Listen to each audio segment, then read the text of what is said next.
Chers amis internautes, membres de notre famille Fenêtre sur la Bible,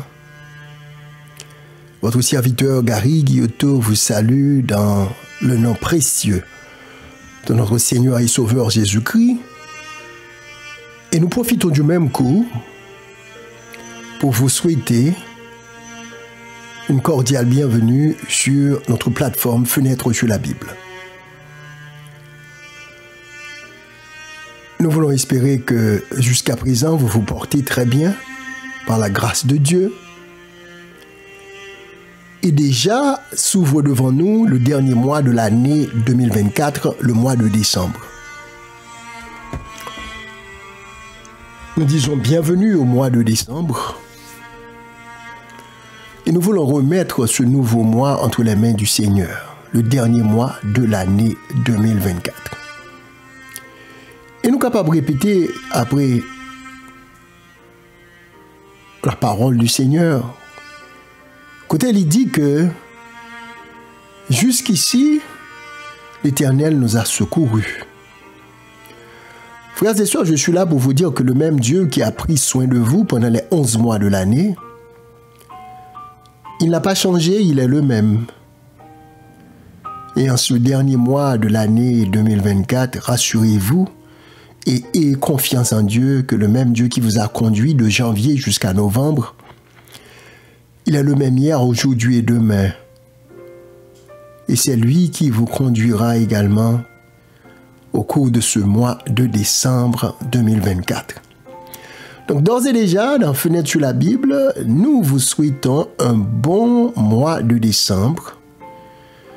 Nous prions à ce que vous soyez richement bénis au cours de ce dernier mois, et que le Seigneur vous accompagne à chaque pas, à chaque moment, à chaque instant de ce dernier mois de l'année 2024. Donc nous vous disons encore une fois, bienvenue sur notre plateforme Fenêtre sur la Bible. Rassurez-vous de cliquer, de vous abonner et surtout de partager ce lien avec vos proches, avec vos connaissances, avec vos amis. Chers amis, aujourd'hui, nous allons continuer et poursuivre l'étude que nous avions entamée la semaine dernière sur la différence entre le fruit de l'esprit ou encore le fruit du Saint-Esprit et le fruit de la chair. Juste avant de ce faire, nous vous invitons à fermer les yeux dans un esprit révérencieux. Nous vous invitons à fermer les yeux pour invoquer le nom de notre Dieu, de notre Seigneur et Sauveur. Père Saint, mais nous venons là encore aujourd'hui, nous venons dans la fenêtre là pour nous ouvrir parole, mon Dieu, la parole du Seigneur, la parole sacrée, la révélation de Dieu lui-même à nous pécheurs. Nous allons entrer dans une étude assez importante, papa. Nous avons besoin de l'aide et de l'assistance du Saint-Esprit de Dieu pour nous éclairer, pour nous guider dans ce chemin, afin que nos cœurs soient réceptifs à ta parole, à ta volonté pour nous, à travers l'étude d'aujourd'hui. Ô Seigneur, que tu nous visites et que nous soyons bénis par toi. Au nom de Jésus, qui vit et qui règne au siècle des siècles. Amen.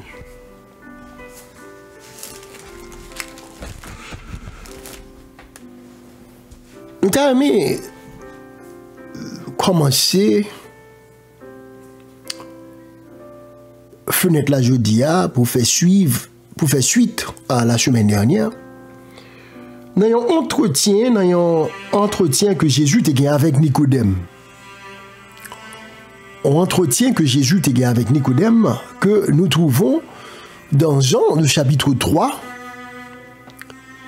Et il y a une déclaration de Jésus dans cet entretien dans le dialogue que tu as avec Nicodème, que la Bible dit qu'il était un grand chef parmi les pharisiens. Monsieur était venu côté Jésus dans la nuit. Parce que Nicodème pas de voulait que il a venu côté Jésus la journée parce qu'il était un grand chef, un grand rabbin, un grand savant, un docteur de la loi. Donc, monsieur était complexé. Il pas de voulait que il venu chercher enseignement dans mais le fils d'un charpentier, en parlant de Jésus de Nazareth, le fils de Dieu. Alors, il a choisi de rencontrer Jésus la nuit. Même genre, donc ça montre que M. Tonti Jean gêné, et des fois, nous, ça arrive à certains d'entre nous, à certains chrétiens, côté que nous, Jean gêné, nous embarrassés pour nous dire que c'est chrétien que nous y est. Et des fois, nous arrivons même dans certains milieux, dans certaines sociétés, côté que nous essayons de cacher notre appartenance chrétienne. Ah, nous devons faire très attention, frères et sœurs, parce que Jésus nous a averti que, eh bien, tout le monde qui honte, qui refuse de confesser devant les hommes, là va refuser de confesser nous tout devant Papa qui est dans le ciel là. Donc tout le monde qui gênait pour dire que c'est chrétien et qui pensait que peut-être ils ont honte, pas fin trop fiers de leur identité chrétienne, ils peuvent confesser le nom de Jésus devant les hommes de ce monde. Eh bien, Jésus dit tout lui-même, l'a gêné tout pour le confesser le nom devant son Père. Donc, chers amis, soyons fiers d'être chrétiens. Au contraire, et pas aucune raison pour nous honte, pour nous gêner, pour nous dire que nous sommes des enfants de Dieu, que nous croyons en Dieu, que nous croyons en Jésus, qu'il est notre Seigneur et Sauveur. Et lorsque nous avons fait ça, eh bien, Jésus tout, pas bien aucun gêne tout, aucun embarrassement pour confesser mon nom, ton nom, devant le trône de son Père. Alors, Nicodème, chef des Juifs, là, le côté Jésus, et au milieu de la nuit, il dit Jésus, pas de monde qui a fait miracle qu'on a fait, si le Saint-Esprit va ensemble avec lui, si bon Dieu pas dans lui-même, et Nicodème dit Jésus, nous connaissons que, d'ailleurs, il a appelé Jésus Rabbi, ça veut dire maître. Il dit dans Jean 3, verset 2a, il dit que nous savons que tu es un docteur venu de Dieu, car personne ne peut faire ces miracles que tu fais si Dieu n'est avec lui. Donc ici, Nicodème confesse que Jésus-Christ, il est le maître, qu'il est le Messie, qu'il fait le travail de Dieu, que Dieu est présent en Jésus. Nicodème pas de qu'à confesser ça la journée devant tous les Juifs parce que ça t'a fait le paix du job li, ça t'a fait le paix du rani, peut-être relation que le te gagne tout, ou peut-être estime que le te gagne parmi ses camarades, parmi ses collègues, les docteurs de la loi, les grands pharisiens, les grands rabbins. Mais la nuit, avec Jésus, sans que l'autre ne pas attendre, il confessait que il reconnaît en Jésus le Messie, celui qui devait venir. Et si bon Dieu pas avec lui, il n'a pas fait œuvre, miracle que Jésus t'a fait. Mais Jésus te connaît qu'est-ce qu'il avait au fond de son cœur. Et Jésus répondit péremptoirement, sans embâche, sans hésitation. Jésus dit, monsieur, en vérité, je te le dis. Si un homme ne naît de nouveau, il ne peut voir le royaume de Dieu. En vérité, Nicodème, je te le dis. Si un homme ne naît de nouveau, il ne peut voir le royaume de Dieu. En d'autres termes, celui qui voudra rentrer dans le royaume de Dieu celui qui voudra être sauvé, il doit passer par la nouvelle naissance, il doit naître de nouveau. Alors, n'a pas de tête, nous. Mais qui ça Jésus te voulait dire là? Comment se fait-il que pour entrer dans le royaume de Dieu, à côté de la naissance physique, eh bien, il faut naître encore. Et Jésus dit, il faut naître de nouveau. Ça veut dire, il nous faut passer par une nouvelle naissance. Alors, à ces mots, le grand rabbin, le grand pharisien, chef, le grand docteur de la loi, Nicodème, veut dire à Jésus, mais comment cela est-il possible? On va parler de la nouvelle naissance, il faut faire encore pour capable de sauver. Mais ça veut dire la nouvelle naissance. Parce que Jésus a fait comprendre que la nouvelle naissance, c'est une condition sine qua non pour hériter le royaume de Dieu. Parce que le dit en vérité, c'est comme Jésus sermenté. Jésus sermenté. Que si ou pas né de nouveau, ou pas capable d'entrer dans le royaume de Dieu. Ça veut dire que pas gain route pas bois, Jean dans un mimio m'a dit, quand Jean j'ai tiré m'a dit, pas gain route pas bois.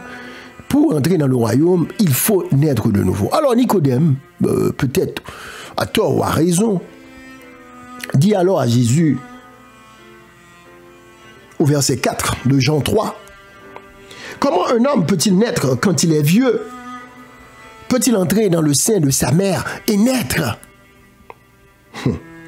Alors Nicodème n'arrivait pas à comprendre le sens spirituel de la parole, de la déclaration de Jésus. Frère Maxime, il faut que nous comprenions que les choses spirituelles, c'est spirituellement qu'on en juge. Bagaille qui est notre domaine spirituel, il faut que l'esprit bon Dieu dans nous-mêmes pour capable de saisir les choses spirituelles. Parce que l'homme naturel, l'homme charnel, l'homme pécheur ne peut pas saisir les choses spirituelles. Donc Nicodème, malgré qu'il était un docteur de la loi, mais il n'arrivait pas à pénétrer et à comprendre le sens de la déclaration de Jésus, faisant savoir que si un homme veut hériter le royaume de Dieu, veut entrer dans le royaume de Dieu, eh bien, il doit naître de nouveau. Alors Jésus va ajouter ou encore va éclairer les lanternes du docteur de la loi. Verset 5, Jésus dit, en vérité,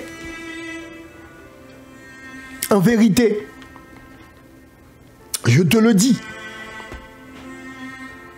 si un homme ne naît d'eau et d'esprit, il ne peut entrer dans le royaume de Dieu. Tout le monde qui est intéressé, qui t'a aimé sauver, qui t'a aimé un jour entrer dans le royaume de Dieu, il doit comprendre ça très important pour comprendre ça, si vous voulez sauver. Jésus, là, il dit Nicodème, il faut naître de nouveau. Nicodème pas comprendre. Il dit, est-ce que c'est pour l'entrer dans votre maman encore pour le faire? Jésus dit, en vérité, ça veut dire comme sermenté. Je dis à Boumdou que si un homme ne naît d'eau et d'esprit, ça veut dire que né de nouveau, il y a deux aspects là-dedans. Il y a la naissance de l'eau, il y a la naissance de l'esprit.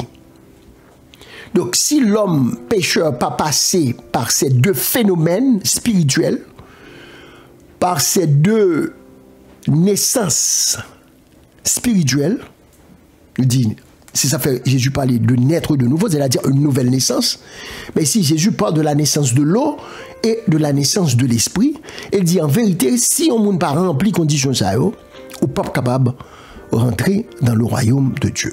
C'est peut-être ça qui est important, frère Maximio, qu'à suivre nous, pour vous poser la question, est-ce que ou bien même avec vous, nous avons connu, nous avons expérimenté la naissance de l'eau et de l'esprit, ou en d'autres termes, la nouvelle naissance. Sujet qui intéresse nous aujourd'hui, ce n'est pas le baptême, parce que le baptême d'eau, D'ailleurs, le mot baptême, c'est pas baptême n'a traité aujourd'hui, non, mais m'a fonti ouverture parce que mon côté me ensemble avec nous pour me retourner dans les fruits de la chair.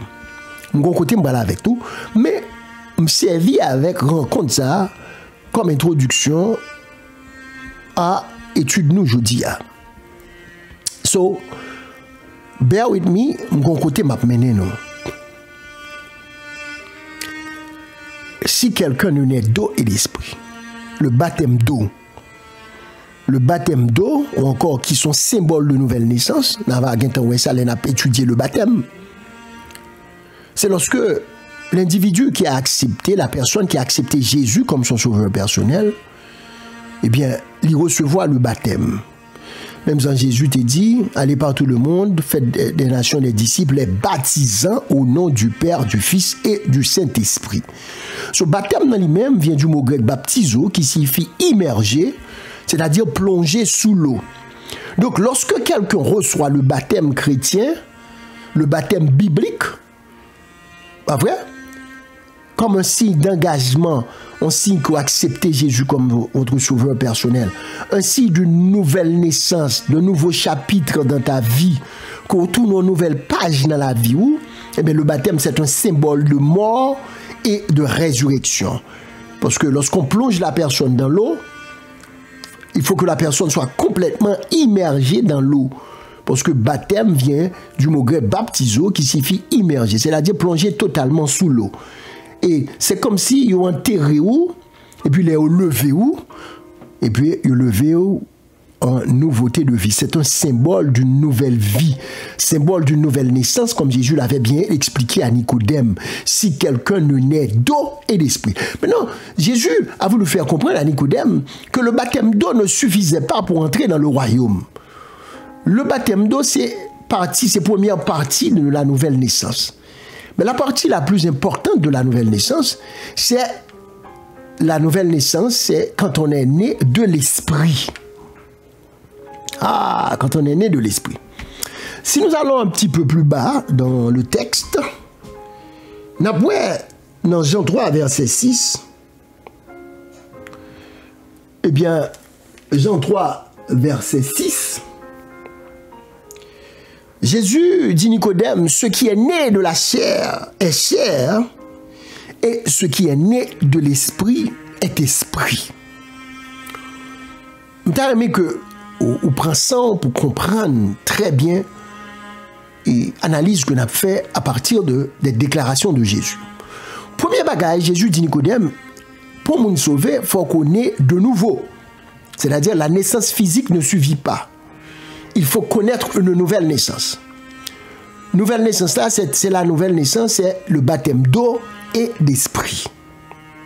Baptême d'eau, c'est lorsqu'on vous plonge dans l'eau publiquement, comme un signe que vous avez accepté Jésus comme votre sauveur personnel, que vous renoncez à votre ancienne vie, à votre ancienne manière de vivre, à la vie charnelle, pécheresse que vous meniez avant, pour maintenant rentrer dans la vie selon l'esprit.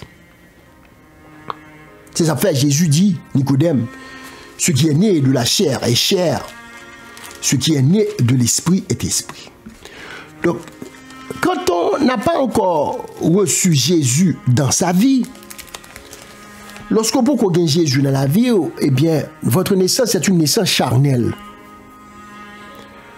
C'est l'homme naturel, c'est l'homme pécheur, c'est l'homme qui s'accoutume, c'est l'homme qui est habitué, c'est l'homme qui naturellement fait le mal. Ça, c'est la chair. C'est la chair qui a un pouvoir sur la vie lorsqu'on peut naît de l'esprit. Lorsqu'on peut naît de l'esprit, eh bien, c'est la chair qui a contrôlé la vie. Ça veut dire que vous vivez encore dans le péché.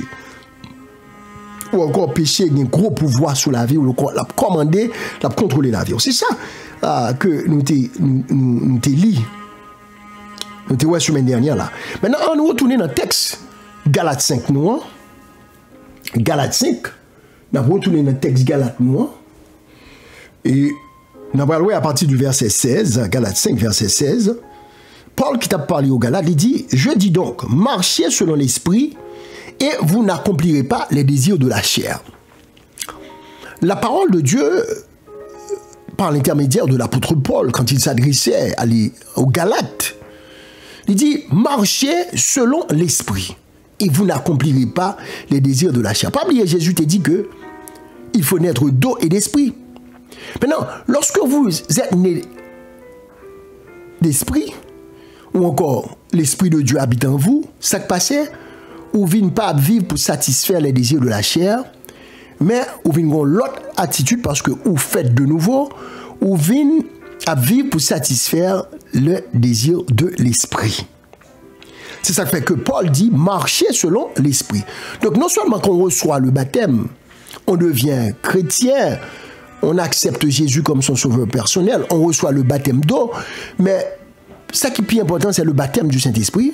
Parce que c'est lorsque le Saint-Esprit a venu dans nous-mêmes, il vient dans nous-mêmes, que l'Ibre rend nous capables pour obéir à l'Esprit de Dieu et non pour nous satisfaire les désirs de la chair. C'est ça que Paul dit, marcher selon l'Esprit. Donc quand on est de nouveau dans sa course chrétienne, lorsqu'on rencontre Jésus ou baptisé, et on va recevoir le baptême du Saint-Esprit, quand le Saint-Esprit vient dans la vie ou chaque jour, qui ça le fait, il faut rendre que on ne vienne pas esclave de la chair encore, ou pas vivre pour faire la chair plaisir. Parce que qu'on y a marché selon l'Esprit, parce que vous êtes né de l'Esprit également. Dans verset 17 là, et Paul, toujours dans Galates 5, il rapporte que, il dit, car la chair a des désirs contraires à ceux de l'Esprit. Ça veut dire, deux bagages, ça y ont opposé la chair, c'est-à-dire l'homme charnel, avec l'homme spirituel, ou encore l'homme qui vit selon l'esprit, il y a des désirs contraires. C'est ça qui fait, on voit que le cœur de chaque homme, c'est un champ de bataille. Le cœur de chaque homme est un champ de bataille entre le bien et le mal, entre la lumière et les ténèbres, entre la voie divine qui mène à la vie éternelle, chemin étroit, chemin basse, et la route large, qui est la route de la satisfaction de la chair, qui mène à la perdition éternelle. Alors, au verset 19, Paul Bralbanou, parce que semaine dernière, là, nous avons ouais, le fruit de l'esprit, nous avons ouais, le fruit de la chair ou encore les œuvres de la chair. Pas oublier que nous dit chair avec esprit, ils sont opposés, ils ne pas marcher ensemble avec l'autre. Paul dit que, or, les œuvres de la chair sont manifestes, ce sont l'impudicité, l'impureté et la dissolution. Le Paul a parlé de l'impudicité, il a parlé des péchés sexuels, il a parlé de la fornication, il a parlé de l'adultère. Il dit que les œuvres, ce sont des œuvres de la chair.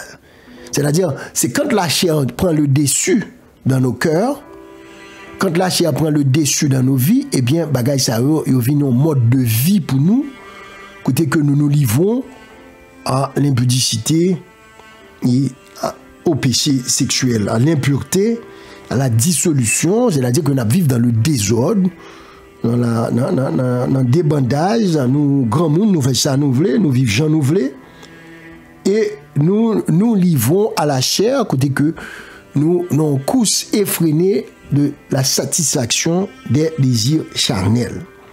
Mais les désirs charnels, il y a grand peu de monde des fois qui mal comprennent. Ils pensent que les gens charnel, ça veut dire son monde qui remet, qui déréglé, son monde qui dans fornication, qui n'a adultère seulement ou encore dans les péchés sexuels.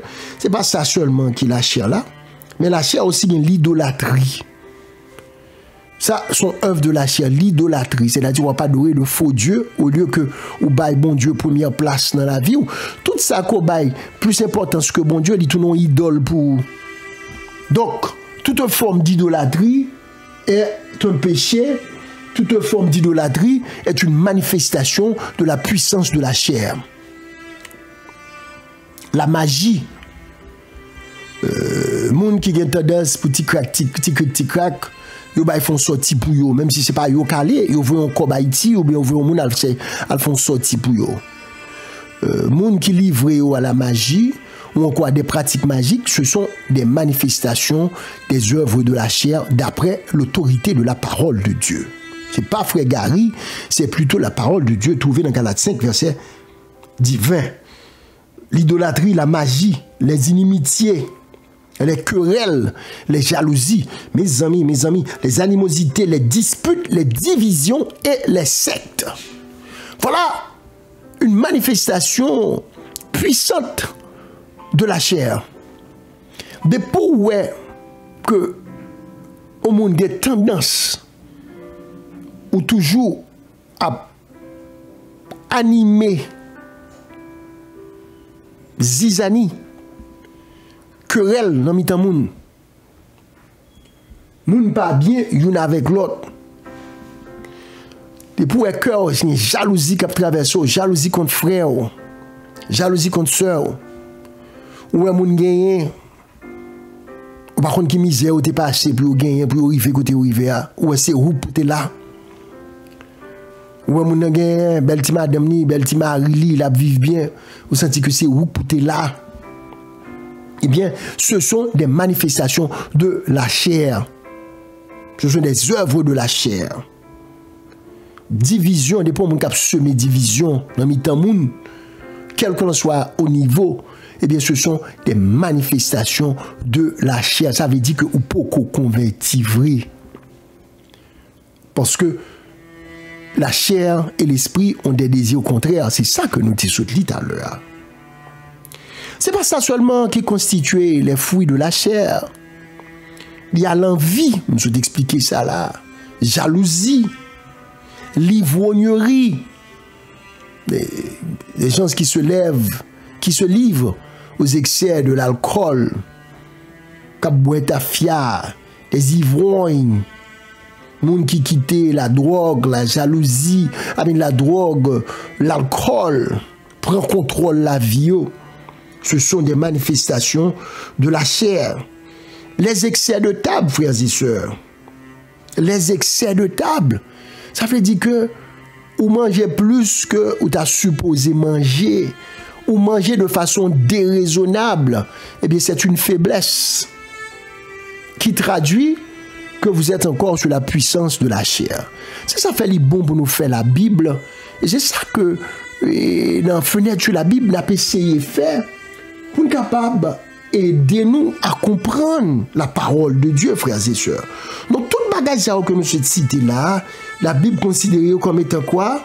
Comme étant des œuvres de la chair. C'est ça fait Jésus dit comme ça que pour mon entrer dans le royaume de Dieu, il faut naître d'eau et d'esprit. C'est-à-dire que c'est pour l'esprit arriver à remporter sur la chair. C'est pour ils vont côté le Saint-Esprit de Dieu tellement prend contrôle la vie ou que je vois faire c'est les manifestations plutôt du fruit de l'esprit parce que ou pas obéir à la chair encore ou venir en phase que la vie ou eh bien c'est une manifestation du fruit de l'esprit. Donc, toute ça, nous cité là, avec toute l'autre bagage qui est connecté avec eux, ce sont les manifestations de la chair. Mais Paul dit, dans Galates 5,16, là, dit, marchez selon l'esprit et vous n'accomplirez pas les désirs de la chair. Donc, si le Saint-Esprit habite en nous, nous sommes baptisés du Saint-Esprit. Et le baptême du Saint-Esprit n'est pas un baptême d'un seul jour. C'est pas le baptême d'un seul jour. Chaque jour, en tant que chrétien, nous devons chercher pas vrai, la puissance du Saint-Esprit, nous devons demander bon Dieu chaque jour pour le baptiser nous du Saint-Esprit, pour nous sous le contrôle du Saint-Esprit. Et ça, capable de nous avec ça, c'est la prière et la méditation de la parole de Dieu de façon régulière, de façon quotidienne, pour que nous nous plaçons sous l'influence du Saint-Esprit, pour que le Saint-Esprit capable de prendre possession la vie nous, prend possession que nous, de façon que qu'on y a, eh bien, c'est fruit de l'esprit que nous produisons, mais non pas le fruit de la chair. Et Jésus dit que c'est une condition sine qua non pour entrer dans le royaume de Dieu. Alors, pour nous finir, il dit, au verset 21, Paul dit, je vous dis d'avance, comme je l'ai déjà dit, que ceux qui commettent de telles choses n'hériteront point le royaume de Dieu. Moun kap commettre, kap vivre selon la chair, yo pas rentrer dans le royaume de Dieu. C'est pas nous-mêmes qui dit ça, mais c'est plutôt la parole du Seigneur. Frères et sœurs, on prend décision pour nous pas livrer tête nous à la chair. Et nous devons dans l'église. Pas vrai? Nous devons dans l'église passer d'une religion à l'autre, pas veut dire que vous êtes né de l'esprit. Grand peu de monde qui pensait que la conversion signifie changer de religion. Loin de là. La conversion, eh bien, c'est plutôt une nouvelle vie. La conversion débouche d'une relation personnelle avec Jésus-Christ à travers le Saint-Esprit de Dieu. On peut changer de religion et ne pas être converti. On peut changer de religion et ne pas être baptisé. On peut recevoir le baptême d'eau, mais cela ne suffit pas. Il nous faut également recevoir le baptême du Saint-Esprit. Et ceci, chaque jour, nous devons baptiser du Saint-Esprit pour que vie nous, pour que fruit que nous produisons dans la vie, c'est plutôt le fruit de l'Esprit et non le fruit de la chair. Parce que, dans verset 22, il dit, mais le fruit de l'Esprit, c'est l'amour. Nous t'ai vu ça la semaine dernière. C'est la joie, c'est la paix, c'est la patience, c'est la bonté, la bénignité, la fidélité, la douceur et la tempérance. Oh, il dit la loi n'est pas contre ces choses. Ceux qui sont en Jésus-Christ ont crucifié la chair avec ses passions et ses désirs. Frères et sœurs, la parole de Dieu nous assure la victoire ici, que ceux qui sont en Jésus-Christ ont crucifié la chair et ses passions, ses désirs.